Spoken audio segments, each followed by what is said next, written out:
इस कार्यक्रम के पुण्यार्चक हैं स्वर्गीय जय कुमार जी गोधा, स्वर्गीय शकुंतला देवी गोधा की पुण्य स्मृति में पुत्र वधू श्रीमान अनिल कुमार गोधा, श्रीमती विनीता देवी गोधा, पौत्र पौत्री सुरभि गोधा, इशिका गोधा, अनन्या गोधा, मनन गोधा एवं समस्त गोधा परिवार गुवाहाटी नलबाड़ी, MS भंडार, MS रोड, फैंसी बाजार, गुवाहाटी, असम। स्वर्गीय जीवराज जी चांदुवाड़, श्रीमती भवरी देवी चांदुवाड़, ग्वालपाड़ा जैन समाज के अध्यक्ष, महासभा के राष्ट्रीय मंत्री एवं सूर्य पहाड़ अतिशय क्षेत्र के हर कार्यों में सहयोगी नागौर निवासी दुधनाई प्रवासी श्रावक श्रेष्ठी श्री अजित कुमार चांदुवाड़ परिवार, Shri Jeevraj ji Bhanwari Devi, Shri Ajit Kumar, Rinku Devi, Anushka, lovely Arihant hardware store.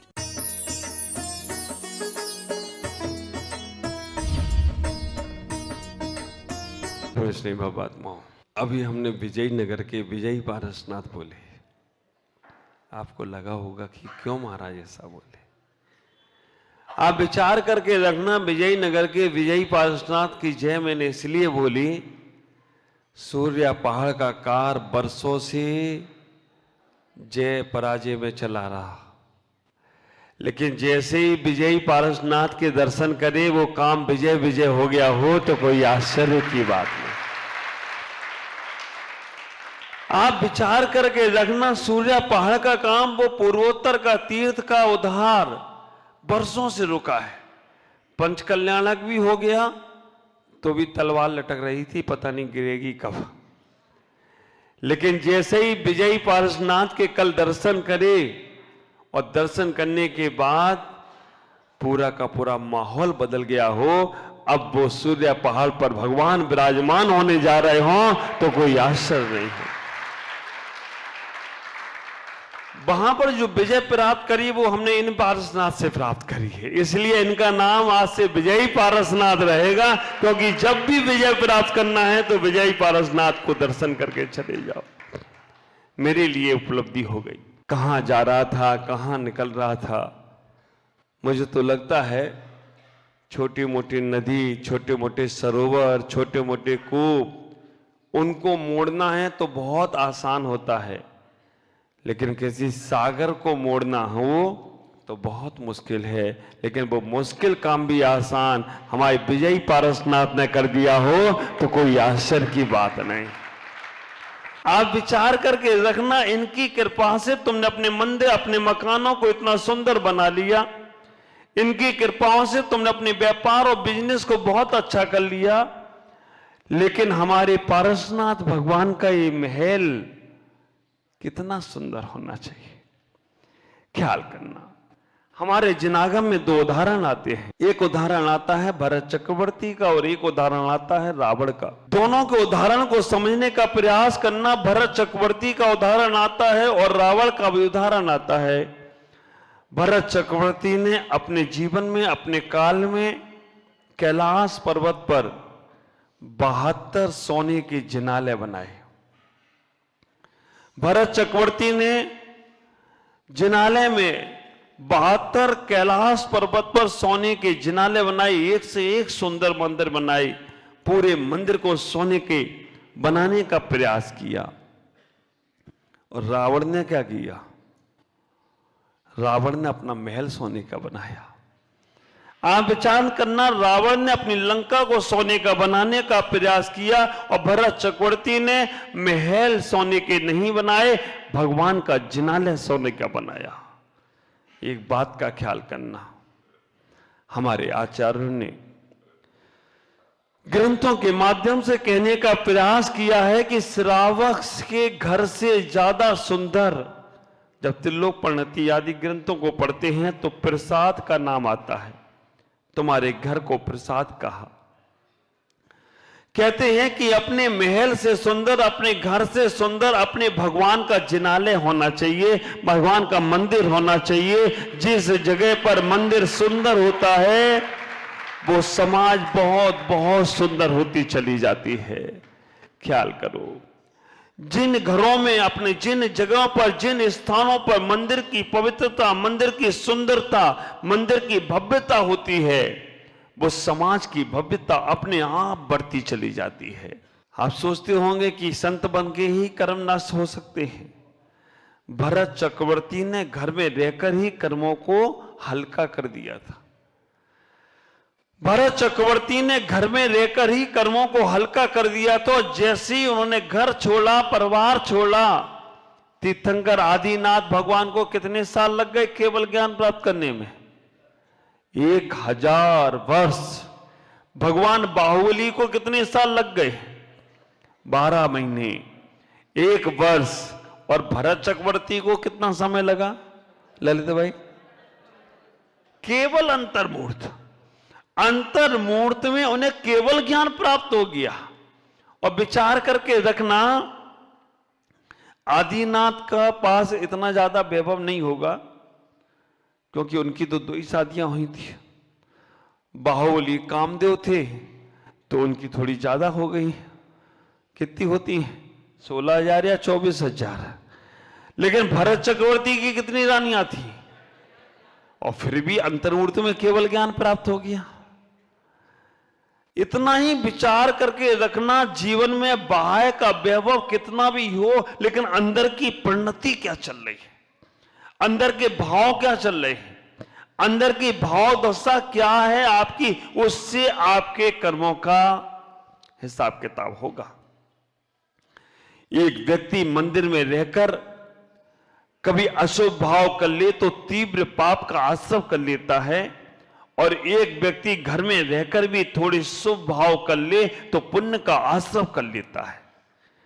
हमें इतना ही विचार करके रखना है कि जितने हमारे भावों में, परिणामों में निर्मलता आएगी, उतना हमारा अंदर की तरफ गमन होगा, उतना हम अपने आप में लौटना प्रारंभ करेंगे, उतना हम अपने जीवन में समझने का प्रयास करेंगे। मुझे बहुत सी बार तो कई इतने आश्चर्य होते हैं। आप लोग घर से निकलते हो भगवान के दर्शन करने के लिए, आंख खोलकर आते हो, लेकिन जैसे ही भगवान देखते हो तो क्या करते हो? आंख बंद। और आंख बंद करते ही घर की पिक्चर चालू, मार्केट का काम चालू हो जाता है। घर में क्या हुआ, किसने क्या बोला, किसने क्या सोचा, किसने क्या कहा। तो मंदिर आप आए थे भगवान के दर्शन करने या भगवान को दर्शन देने, ये विचार करो। इन जिन भगवान को देखने के लिए सौद्रमिंद 1008 नेत्र बनाता है, 1008 आंखों से भगवान के दर्शन करता है, और तुम आकर मंदिर में आंखें बंद कर लेते हो, पढ़ते भी जाते हो दर्शनम देव देवस्य, दर्शनम पाप नाशनम, दर्शनम स्वर्ग सोपानम, दर्शनम मोक्ष साधनम। अब यहां कहीं लिखा है आंख चक्षु बंद से दर्शन करना, तो कैसे करना चाहिए? आंख खोलकर एक बार भगवान को पूरी दृष्टि से देखो। कितने सुंदर लग रहे हैं भगवान। इतनी चमक तुम्हारे चेहरे पे नहीं होगी क्रीम पाउडर लगाने वालों। भगवान का बिना क्रीम पाउडर लगाकर चेहरा चमक रहा है। हाँ? कौन कौन सी पार्लर में जाकर हजारों रुपए, हमारे जमाने में 2 रुपए में पूरा सब मामला साफ हो जाता था। तुम्हारी 2000 में भी काम नहीं होता है। 10-10 हजार, 20-20 हजार। मुझे मालूम पड़ा कि महाराज ऐसे ऐसे पार्लर में जाकर क्या क्या कराते हैं, फिर भी मियाँ जी रोते क्यों कि सूरत ही हो, कैसे काम चलेगा। हम इतना ही विचार करने का प्रयास करें, जो भगवान की दृष्टि देखना है, क्यों देखना है, भगवान को क्यों देखना है, इसलिए हमें भगवान बनना है, तो भगवान को देखने का प्रयास करो। और इतना ही कहो भगवान से, कितनी सुंदर तेरी मूरत, तो कितना सुंदर होगा। निहारो ने, जब तुम भगवान को पूरा अपने अंदर समाहित कर लो, भगवान को पूरा ऊपर से नीचे तक उनका अवलोकन कर लो, जब भी कहीं जाओ जिनको बसा लो अपने दिल में, उनको आंखों से बसा लो। तुम्हारी आंखों से आंसू धारा निकलना चाहिए, हे भगवान मैं हमेशा मंदिर आता हूं, लेकिन आप जैसा क्यों नहीं बन पा रहा। विचार करना, ये पाषाण एक बार मंदिर आया, हमेशा हमेशा के लिए भगवान बन गया, और इंसान रोज मंदिर आ रहा है फिर भी भगवान नहीं बन पा रहा है। इससे बड़ा और क्या आश्चर्य होगा। उदक चंदन तंदुल बोलना बहुत आसान है। उदक का मतलब क्या है, चंदन का मतलब क्या है, तंदुल का मतलब क्या है, पुष्प का मतलब क्या है? उदक जल को कहते हैं, उदक। और जल सबसे बड़ी बात है कि जल एडजस्ट करना जानता है, जल आत्मा के समान है। हमें सबसे पहले जल चढ़ाने को कहा गया, इसलिए जल चढ़ाने को कहा गया कि जल भी निराकार है और तुम्हारी आत्मा भी निराकार। जल का भी कोई रंग और रूप नहीं है, आत्मा का भी कोई रंग और रूप नहीं है। पानी रे पानी तेरा रंग कैसा, जिसमें मिला दे वैसा। तो जब हम जल चढ़ाएं तो भगवान से एक और प्रार्थना करें, हे भगवान, जैसे जल निराकार है वैसे ही मेरी आत्मा निराकार है। तो भगवान मुझे निराकार को पाना है। मैंने आकार सारे देख लिए, 84 लाख योनियों के आकारों को मैंने देख लिया, 84 लाख आकार की अवगाहना शक्ति मैंने प्राप्त कर ली, हर जगह मैंने जन्म ले लिया, लेकिन हमने अभी तक निराकार में जन्म नहीं लिया। उस निराकार को पाना है। अब भगवान निराकार में जब मिलेंगे तभी मिलेंगे, तब तक क्या करें? तो जल दूसरा संदेश देता है कि मुझे कटोरी में डालो तो मैं कटोरी के आकार का होता हूं, गिलास में डालो तो मैं गिलास के आकार का होता हूं। हमें पात्र जैसा पात्र होता है मैं वैसा एडजस्ट करता हूं। तो जल चढ़ाने वालों इतना विचार करो, ये भावना भाना, हे भगवान, जैसे जल एडजस्ट करना सीखता है वैसे मैं भी अपने जीवन में, घर में रहूं, परिवार में रहूं, समाज में रहूं, एडजस्ट करने की कला सिखा देना, वातावरण के हिसाब से ढलने की कला सिखा देना, तो हमारा जल चढ़ाना सार्थक हो जाए तो कोई आश्चर्य की बात नहीं है। और मुझे तो आश्चर्य तब होता है कि मंदिर में आकर आप लोग डब्बी लेकर जो आते हैं ना, है ना, ये डब्बी कहां से आई? चावल उसमें लेकर आओगे और चावल लेकर आने के बाद भगवान को थोड़े चढ़ाओगे। चढ़ाते हो या चिढ़ाते हो यही नहीं समझ में आता है। थोड़े से चावल भगवान को चढ़ाओगे और बाकी के सब वापिस नहीं ले जाते, सब चढ़ा के जाते हैं। बहुत अच्छे हैं विजयनगर वाले, बहुत अच्छे हैं, इसलिए विजय पारसनाथ की कृपा है तो बहुत अच्छे हैं आप लोग कि सब चढ़ा के जाते हो। विचार करके रखना। लेकिन कई जगह ये होता है कि डब्बी में चावल लेके गए, थोड़े चढ़ाए और बाकी के सब वापस। 1 महीने तक वो चावल चलते रहते हैं, 5 दिन तक, 7 दिन तक चावल ही चलते रहते हैं। और ऐसा कहा गया मंदिर में सामग्री आकर अगर वापस जाती है तो निर्माल का दोष लगता है। मंदिर में आने के बाद सामग्री वापस नहीं जाना चाहिए। जितनी भी हो, जितनी सामग्री लाओ, सब चढ़ा के जाना। आजकल तो नया हो गया, मंदिर के सामान उठाओ और मंदिर में चढ़ाओ। मंदिर की पूजा की सामग्री मंदिर में उठाई और मंदिर में अर्घम निर्पाम दी स्वाहा करके चले गए। विचार करना, मंदिर के वस्त्र भी पहनने से हमारे पुण्य भाग बट जाता है। मंदिर के वस्त्रों को हमने पहना, मंदिर से पूजा की वस्त्रों को पहना, हमारा पुण्य। जिसने वस्त्र दान दिए होंगे वो तो घर में बैठा आराम से, लेकिन तुम्हारा पुण्य उसको जा रहा है। जिसने जो जो सामग्री मंदिर में उपयोग की और मंदिर में उसने दान दक्षिणा नहीं की, तो मंदिर का पुण्य, मंदिर का सामग्री देने वाले को पुण्य चला जाता है। हमारी पूजा की धोती दुपट्टा खुद का होना चाहिए। कई फायदे होते हैं उसके। अगर दूसरे का पहने रहे हैं, पता नहीं कौन से पानी से छाना जा रहा है पानी या नहीं छाना जा रहा है, वो धोने वाला कैसे धो रहा है या नहीं धो रहा है, और जब वो धो रहा है कितने जीव जंतु मर रहे हैं या नहीं मर, जो भी हो रहा है हमें विचार करना है। हम अपने पूजा के वस्त्रों को हमारे पास हैं, कितने सुंदर लग रहे केसरिया वाले। केसरिया वस्त्र में ऐसा लगता है कि सब स्वर्ग से देव आकर, ज्योतिषी वाले देव होते हैं ना, उनके पीले कपड़े होते हैं। लोकांतिक देव होते हैं, उनके सफेद कपड़े होते हैं। सौधन में आदि इंद्र होते हैं, उनके लाल कपड़े होते हैं। बेंतर वालों के कौन से होते हैं? हाँ, कौन बोला काले होते हैं? यही समझना उनके काले होते हैं, वो भी अच्छे होते हैं। कोई ऐसे भूत प्रेत काले को लूटे नहीं है, वो भी सब सुंदर हैं। बहुत रासाई वस्त्र होते हैं उनके भी। तो विचार करना, हम अपने वस्त्रों को एक जोड़ी तो भगवान के लिए अपने घर में बनाओ।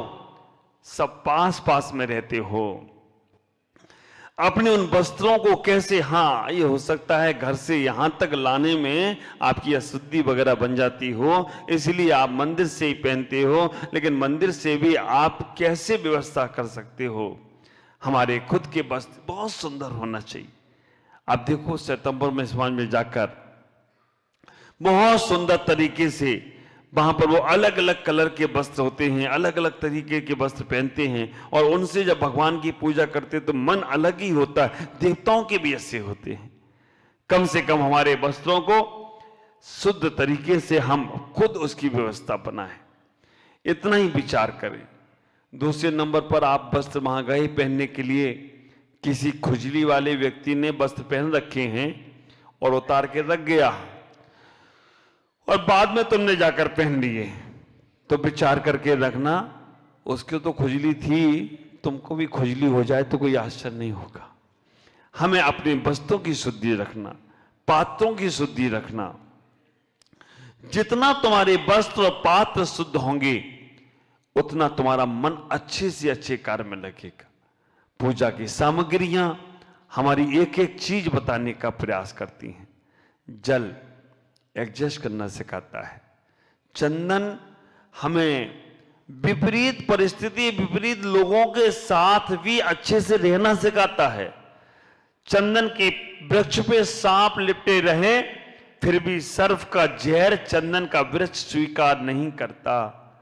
चंदन को कितना भी काटा जाए, जलाया जाए, फिर भी चंदन काटे हुए कुल्हाड़ी को भी सुगंधित कर देता है। विचार करना, पूजा की सामग्री कैसी हो। समय आगे बढ़ता जा, मैं आपसे इतना ही कहूंगा आज कि जितने भाव परिणाम निर्मल बनेंगे उतना तुम्हारा कर्म निर्जरा शुरू हो जाएगी। हम केवल पुण्य बंध पर ही ख्याल ना करें, हमें कर्म निर्जरा भी करना है। तो भगवान की पूजा उपासना करने के बाद 5 मिनट एकांत पकड़कर ध्यान करने बैठो। पूरा भगवान को अपने अंदर उतार लो, भगवान को अपने शरीर में उतारने का प्रयास करो, भगवान को पूरा अपने अंदर लाने का प्रयास करो। जैसे ही भगवान की मूर्त और आपकी सूरत एक जैसी होने लगेगी, वैसे ही तुम्हारी कर्म निर्जरा प्रारंभ हो जाएगी। तो आप सबसे इतना ही कहूंगा कि आप अपने जीवन को बहुत बहुत आनंदित करने का प्रयास करें, क्योंकि ये आपका स्थान ऐसा है जहां से आप सिद्धालय के लिए भी अपने जीवन की व्यवस्था बना सकते हैं। पुण्य का स्थान है, यहां कितने पुण्य कर सकते हो, कितने पुण्य से आप अपने जीवन को संभाल सकते हो। एक ही स्थान है मंदिर का, अन्य स्थाने कृतम पापम धर्म स्थाने विमुच्यते, धर्म स्थाने कृतम पापम वज्र लेपो भविष्यति। विचार करो, हम अपने आप को कैसा अच्छा करें, कैसा अच्छा बनाने का प्रयास करें। सूर्य पहाड़ आप लोगों के बहुत नजदीक है। सूर्य पहाड़ का शुरुआत हमें भगवान पंचकल्याणक हो गए गुवाहाटी में, लेकिन भगवान विराजमान करने की तारीखें, भगवान विराजमान करने की बातें चली, लेकिन वो बातें पूरी अगर कहीं हुई हों तो हमारे विजयनगर में आकर हुई। इसलिए हमने विजयी पारसनाथ उनको कह दिया कि आज से विजयी पारसनाथ होंगे। और अब जहां जहां भी आगे जाऊंगा, सूर्य पहाड़ में जब भी बात करूंगा तो सबसे पहले विजयी पारसनाथ को याद करूंगा, क्योंकि आपने ही फाइनल कराया। नहीं तो भगवान पता नहीं कब विराजमान होते। तो मैं कहता हूं आप लोग भी अपने मन में ये भावना बनाने का प्रयास करें कि हम कैसे अपने आप को समझें, कैसे अपने को जानने का प्रयास करें, तब हमारा जीवन आनंदमय होगा, कल्याणमय होगा और आगे बढ़ने का प्रयास करेंगे। शेष चर्चा फिर करूंगा। ओम नमः जय गुरुदेव।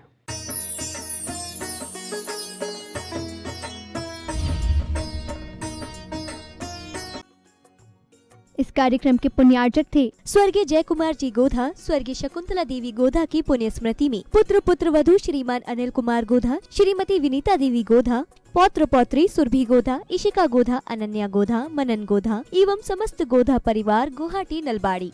MS भंडार, MS रोड, फैंसी बाजार, गुवाहाटी, असम। स्वर्गीय जीवराज जी चांदुवाड़, श्रीमती भवरी देवी चांदुवाड़, ग्वालपाड़ा जैन समाज के अध्यक्ष, महासभा के राष्ट्रीय मंत्री एवं सूर्य पहाड़ अतिशय क्षेत्र के हर कार्यों में सहयोगी, नागौर निवासी, दुधनाई प्रवासी, श्रावक श्रेष्ठी श्री अजित कुमार चांदुवाड़ परिवार, श्री जीवराज जी भनवरी देवी, श्री अजित कुमार, रिंकू देवी, अनुष्का